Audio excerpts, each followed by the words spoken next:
PSSI resmi umumkan 23 nama pemain untuk ajang AFF Under-23 di Thailand. 23 nama ini sempat direvisi sebab kabarnya ada beberapa pemain yang awalnya sudah ditulis lalu dicoret.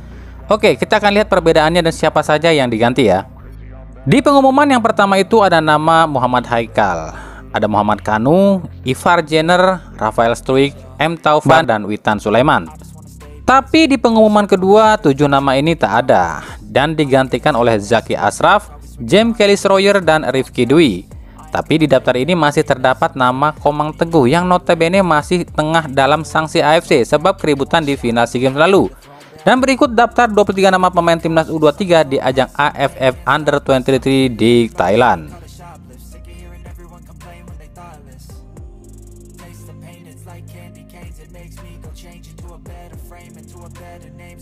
Di sisi lain, pelatih timnas Indonesia Indra Syafri mengaku kecewa dengan banyaknya pemain yang ikut akademi kepolisian. Menurut Indra Syafri, dirinya memang tak bisa menyalahkan pemain sebab ini demi masa depannya. Tapi Indra Syafri kurang setuju sebab menurut Indra Syafri, masa depan pemain itu ditentukan kerja keras pemain itu sendiri. Memang susah ya, maksudnya gini, ini kan mereka mengambil sikap untuk masuk polisi sebagai antisipasi mereka buat masa depan. Saya mohon maaf, saya kurang setuju sebenarnya kalau pemain-pemain profesional seperti itu, ujar Indra Syafri. Saya saja berhenti dari PT Pos Indonesia, apalagi kurangnya industri sepak bola. Asal kita memang konsentrasi di bola, benar-benar kerja keras, tidak ada keraguan sebenarnya, ujar Indra Syafri yang kami kutip dari kompas.com. Ya emang bener sih kesitunya mah, cuma kan orang Indonesia mah biasanya inginnya instan. Mereka kan mikirnya belum tentu habis di sepak bola itu bisa jadi pelatih atau masuk jajaran klub atau bikin akademi sepak bola sendiri. Sebab jalan untuk ke sana itu emang persaingannya ketat.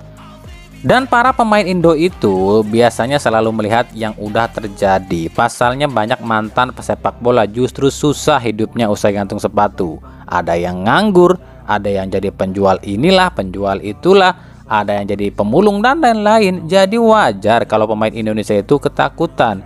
Dan kalaupun mereka habis di bola terus meneruskan bisnis, ya nggak semua orang jago bisnis. Meskipun saat ini ada yang namanya Yayasan PSSI khusus mantan atlet, tapi kan nggak berarti menjamin masa depan dong. Beda kalau di luar negeri. Pemain bola di luar negeri, apalagi yang pernah masuk timnas, itu meskipun sudah pensiun tapi masih tetap dapat gaji dari pemerintah. Contoh nih di Jepang aja ya kita lihat Shunsuke Nakamura, meskipun udah pensiun tapi masih tetap dapat gaji dari pemerintah Jepang. Kalau nggak salah sih sekitar 300.000 yen atau sekitar 32 jutaan gitulah per bulan. Tapi di Indonesia mah mau itu ex timnas ke, ya kalau udah pensiun ya derita lo, bener nggak? Dari Persib Bandung, denda dan sanksi. Ya, ini nampaknya akan menimpa Persib. Bahkan kemungkinan bukan cuma 7 pemain yang akan absen di laga selanjutnya, tapi kemungkinan bertambah pemain lain. Kita bicara soal denda dulu. Yang pertama 50 juta, penyebabnya adalah 5 kartu kuning dalam satu laga. Yang kedua 25 juta, penyebabnya adalah adanya supporter away.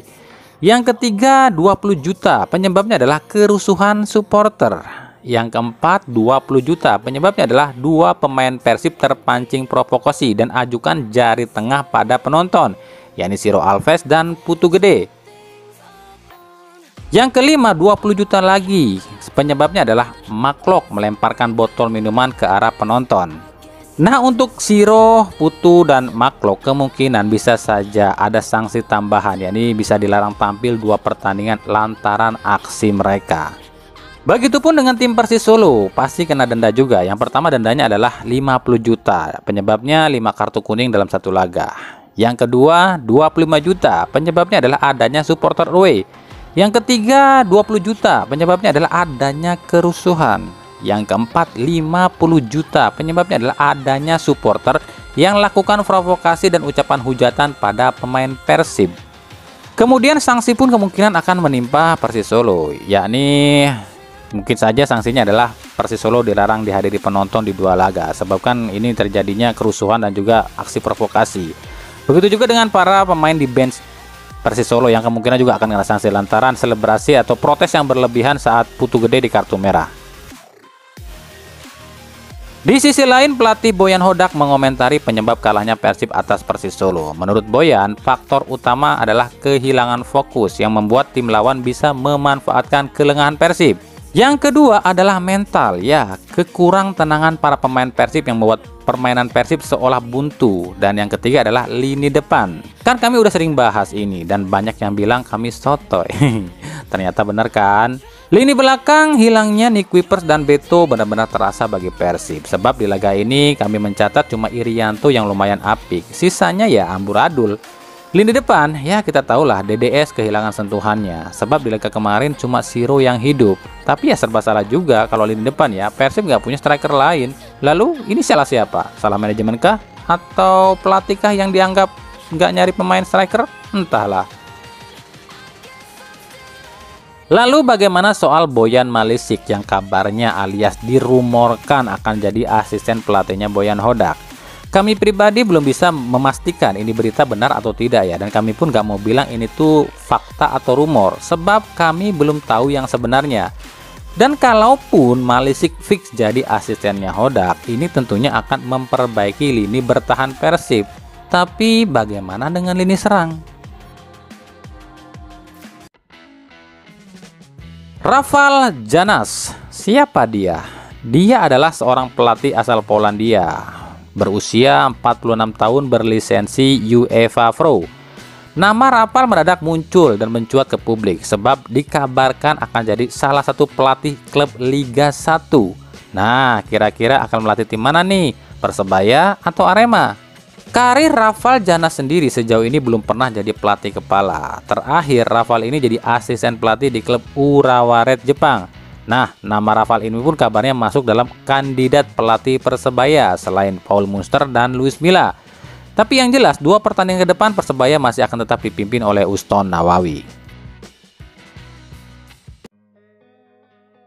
Dari PSS Sleman, PSS Sleman kabarnya membidik Aji Santoso sebagai pelatih. Andai Miriam Mihail gagal angkat prestasi tim Elang Jawa. Nasib Mihail sendiri masih tersudut nih meskipun kemarin menang lawan Persikabo ya. Sementara Aji Santoso sendiri nasibnya belum jelas apakah resmi di-cut oleh Persebaya atau cuma diistirahatkan.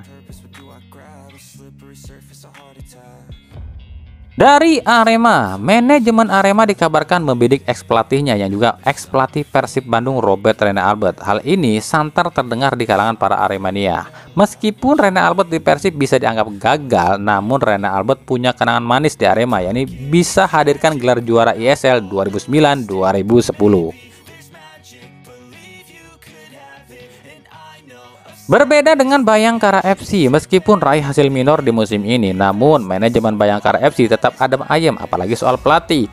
Pasalnya rencana PSSI yang akan menjadikan Bayangkara FC ini tim yang diisi oleh timnas U20, di mana meskipun Bayangkara FC ini musim ini jadi juru kunci, Bayangkara FC dipastikan tidak akan terdegradasi. Sebab Bayangkara FC harus tetap ada di Liga 1. Enak banget ya. Dari Persikabo, pelatih baru Persikabo Salvador Rodriguez mengomentari pertandingan Persikabo versus PSS Sleman. Meskipun belum bisa mendampingi tim Persikabo di bench ya. Pelatih asal Meksiko ini mengatakan kaget dengan gaya permainan orang Indonesia. Pelatih yang akrab dipanggil Sal Rofi ini mengaku heran kenapa para pemain Indonesia ini lebih banyak lari ketimbang passing. Menurutnya permainan seperti ini tak akan efektif sebab selalu akan cepat menguras stamina pemain. Gaya main seperti itu akan sulit hadapi tim-tim luar yang mengandalkan passing. Saya terkejut saat pertama kali melihat permainan pemain Indonesia. Kenapa mereka lebih banyak lari dibanding passing? Ini tidak bagus. Pemain akan cepat lelah dan akhirnya konsentrasi pun menurun. Di luar negeri, permainan efektif itu passing buka ruang, passing buka ruang. Itu yang bagus, ujar Sal Rofi. Dari Liga 2, yang pertama ada Semen Padang yang resmi mengontrak atau mengumumkan pemain asing pertamanya, yakni Kim Min Gyu asal Korea Selatan berposisi sebagai bek tengah, berusia 23 tahun yang sebelumnya membela tim asal Malaysia Kelantan FC. Ini sedikit mengejutkan sih sebab sebelumnya Semen Padang ini justru men-trial Ryohei Miyazaki. Apakah ini artinya Miyazaki gagal maning main di Liga Indonesia? Ada kepriwe iki. Kemudian ada PSPS Biak yang bekerja sama dengan Persis Solo. Jadi kemungkinan PSBS ini bisa tukar pemain dengan Persis Solo ya. Untuk pemain asing sendiri ada nama Alexandro Ferreira, striker berusia 25 tahun asal Brazil yang musim lalu main di Liga 2 Cina.